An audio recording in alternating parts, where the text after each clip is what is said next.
میرے پیارے قرآن کی پیاری سی سننا کیمپ میں سیکھیں گے تلاوت کرنے کی سننا سب سے پہلے وضو کر کے خود کو پاک صاف کرنا جسم لباس جگہ کا پاک ہونا ہے پیاری سننا بیٹھ کر تلاوت کرنا تعوذ اور تسمیہ پڑھنا غیر ضروری باتوں سے پرہیز کرنا ہے سننا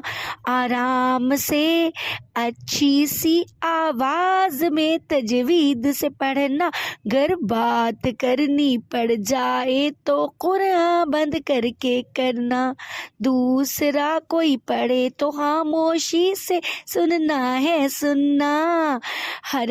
آیت پر ہم سب کو غور و فکر کرنا ہے بچوں قرآن پاک کو سمجھ کے اس پر عمل کرنا ہے سننا میرے پیارے قرآن کی پیاری سی سننا کیمپ میں سیکھیں گے تلاوت کرنے کی سننا